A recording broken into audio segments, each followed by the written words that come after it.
L'abbé Pierre, c'est quelqu'un qui me touche particulièrement, qui, de manière détournée, a eu une espèce d'implication à un moment dans ma vie avec ma mère, où on en avait un petit peu besoin, et ma nourrice, quand j'étais petit, qui me gardait dans mon foyer, tout ça et tout, est catholique et aimait beaucoup, beaucoup, beaucoup l'abbé Pierre. Donc, enfin voilà, il y a une espèce d'aura et de karma qui fait que l'abbé Pierre, je dis oui sans réfléchir. Toi-même, tu as été confronté à ça, au mal logement, quand tu étais plus jeune? Non, ça va, on avait un bon appart dans une cité qui était un peu neuve à l'ancienne, mais aujourd'hui c'est devenu un mauvais logement, cette cité-là. J'ai jamais manqué de rien, tu vois, mais après on vivait à 4 dans 2 pièces, tu vois. Donc je pense qu'à 4, normalement, chacun devrait avoir sa pièce, tu vois ce que je veux dire. Ouais.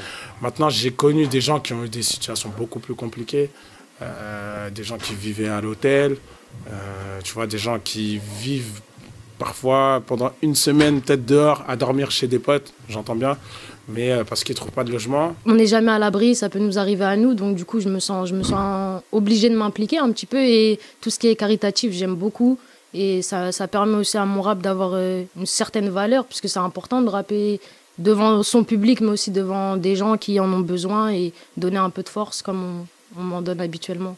Aujourd'hui, si la Fondation L'Abbé Pierre peut rendre justice à tous ces gens déjà qui se battent pour payer leur loyer, mais qui aimeraient juste déjà payer un loyer dans un endroit où il fait bon vivre, c'est déjà bien. Tout ça bien qu'on invite des rappeurs pour s'associer à ce genre de projet? Ouais, carrément. Parce que comme ça, au moins, ça permet de sensibiliser la jeunesse, tu vois, qui nous écoute sur ces problèmes-là, tu vois, à travers un événement, on va dire, un peu plus joyeux que ce qu'il y a derrière, en fait, que la cause pour laquelle on le fait, tu vois. Tu sais qu'il y a, dans certains quartiers, il y a 50 voire 60% de chômage, donc des problèmes de précarité, et que dans les quartiers, on écoute du rap, forcément, tout ça c'est lié, et que nous aussi, si on veut montrer à cette catégorie de la population que la Fondation L'Abbé Pierre pense à eux, je trouve ça très pertinent de passer par un roadster d'artistes comme il y a aujourd'hui.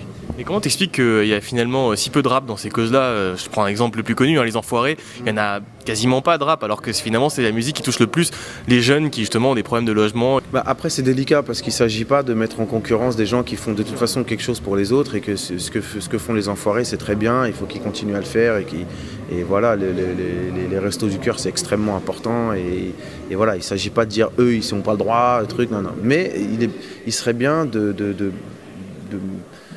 d'arriver à mélanger un peu plus les artistes. Après, je dis pas ça parce que je vais aller aux Enfoirés, et si c'est pour aller chanter avec des trucs de paille sur la tête, c'est pas trop mon truc. Mais quand il s'agit de faire quelque chose pour l'autre, et l'autre, il y a aussi la pluralité dans l'autre, dans les gens qui sont dans le besoin, il y a la pluralité. Il n'y a pas que des gens blancs, ou des gens noirs, ou des gens arabes, ou des gens trucs. Je le sais parce que j'ai fait des maraudes le soir, donc je vois bien qu'il y a de tout. Et il faut que dans les gens qui font quelque chose pour ces gens-là, il faut qu'il y ait de tout aussi.